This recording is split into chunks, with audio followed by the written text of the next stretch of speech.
Hello' friends, বাছৰ ভিতৰৰ পৰা আমি ব্লগটো ষ্টাৰ্ট কৰিলোঁ। আমি যাব ওলাইছোঁ অৰুণাচল প্ৰদেশ আৰু তেজু। তাত মোৰ লগৰ এজন থাকে, তালৈকে যাম। আৰু মোৰ লগৰ পংকজ আমি আহিছোঁ। এতিয়া আমি গাড়ী ষ্টাৰ্ট দিছে, এতিয়া 6:20 হ'ল। ISBTৰ পৰা ষ্টাৰ্ট দিছে। এতিয়া আপোনালোকে মোৰ সৈতে উপভোগ কৰি থাকক। মই য'ত যাম, যিমানখিনি পাৰোঁ মই সেইখিনিকৈ দেখাবৰ চেষ্টা কৰিম। তো আহক আমি ব্লগটো ষ্টাৰ্ট কৰোঁ।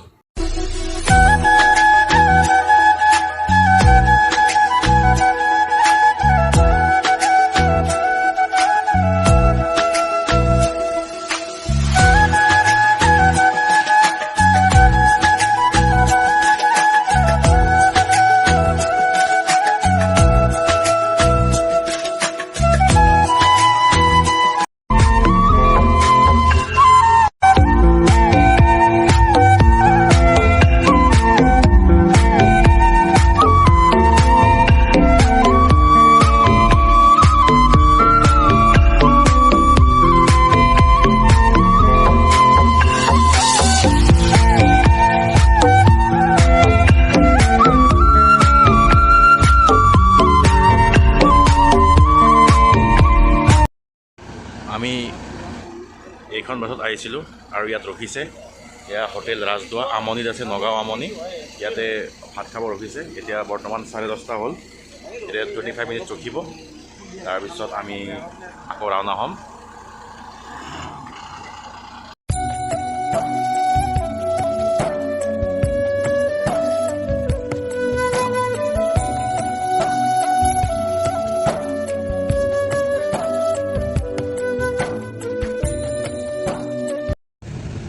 Good morning friends.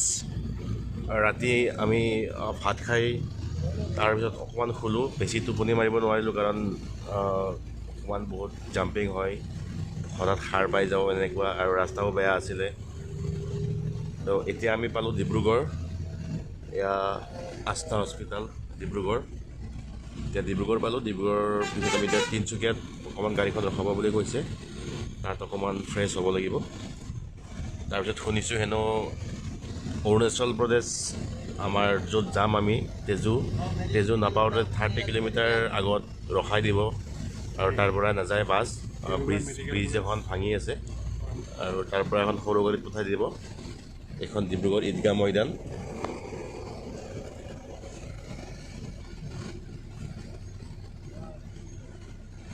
এয়া তাৰপিছত সৰু এখন গাড়ীত পঠাই দিব তেজুলৈকে, আৰু তাতে মোৰ ফ্ৰেণ্ড থাকে, আৰু ফ্ৰেণ্ডক দেখাম বাৰু, আপোনালোকক দেখাম মই ফ্ৰেণ্ডক। তো আহি থাকক মোৰ।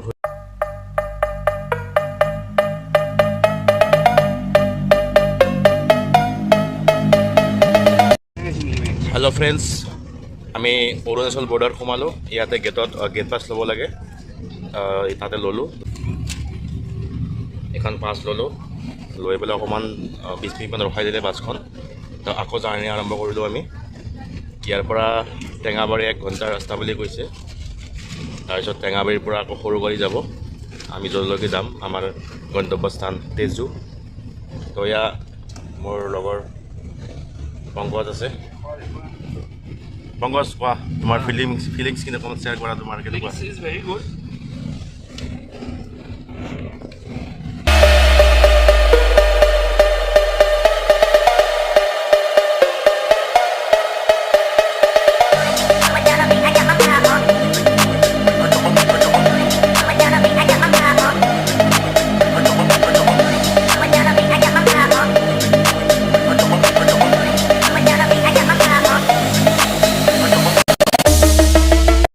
হেল্ল' ফ্ৰেণ্ডছ, আমি তেজুত তাতে আমি কি বুলি কয়, এইখিনি টেঙাপানীত আমি নামি পেলাই আকৌ সৰু গাড়ীত আহিলোঁ।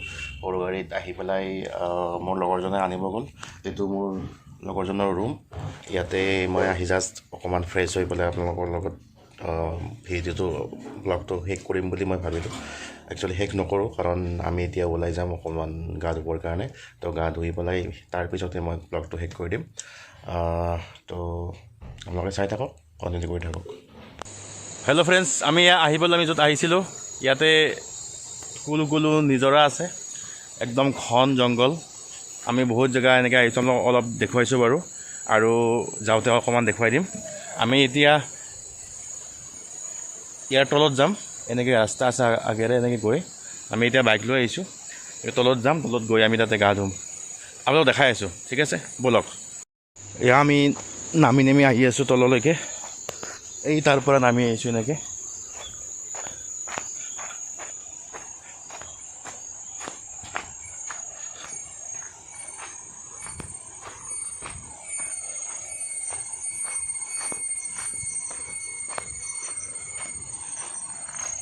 পানী নাই তেনেকুৱাকৈ ইয়াতে, এইটো এটা নিজৰা আছিলে, এইটোত পানী নাই, নদী টাইপ আৰু সৰু নদী, মৰা নদী নেকি এইটো।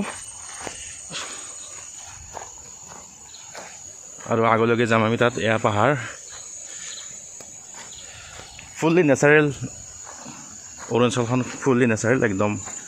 আৰু পপুলেশ্যনো কম, বহুত কম, পাতল পাতল ঘৰ। ইয়াতে নিশ্চয় পানী নাই, শব্দ শুনি আছোঁ, কুলু কুলু শব্দ, কিন্তু কোনফালে যায় সেইটো গম পোৱা নাই বাৰু। ঠিক আছে, পানীত লগ পাওঁ আপোনালোকক। এয়া গাইজ পানী পালোঁ আমি, বহুত সময় বিচাৰৰ মূৰত আমি পানী পালোঁ। ইয়াৰ বহুত দূৰৰ পৰা আমি আহিছোঁ এনেকৈ পাৰ হৈ আহি ইয়াৰ অকণমান পানী পাইছোঁ। এই ওপৰৰ এনেকৈ গৈ আহি আছে, আৰু সেইখন যে দেখা পাইছে মোৰ বেক চাইডে, ৰ'ব মই বেক কেমেৰা দেখাই আছোঁ। এইখন যে দেখা পাইছে এইখন হেঙিং ব্ৰিজ, কিন্তু তাতে যাব নোৱাৰি, কিবা গছ পৰি আছে, তো মই ইয়াৰ পৰা দেখাব লগা হ'ল। বাকী আমাৰ এইবিলাক পানী, এইজন আতিগুৰ মোৰ লগৰজন তাত মই আহিছোঁ, আৰু ইয়াৰ পানী কুলু কুলু শব্দ।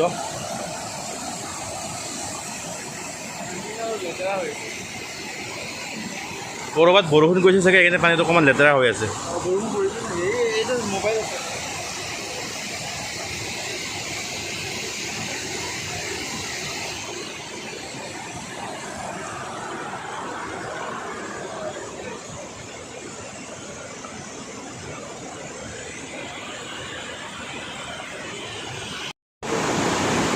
আমি তাত অকণমান ধুলোঁ গা, মই মোবাইলটো নিব পৰা নাই, ভিতৰত শিল বহুত আছিলে। তো আমি ইয়াত আহিলোঁ, হেঙিং ব্ৰিজৰ একদম তলতে আছোঁ। এইখিনি পানীটো একদম ধুনীয়াকৈ বৈ আছে, আতিগুৰে গৈছে গা ধুব, ময়ো যাম, মোবাইলটো থৈ যাম, এনেকৈ আপোনাক অকণমান পৰিৱেশটো দেখাই দিলোঁ, এয়া চাই লওক।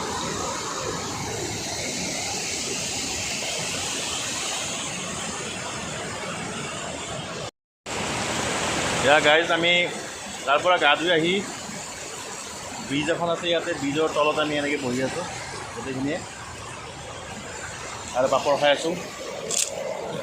এইখন ব্ৰিজ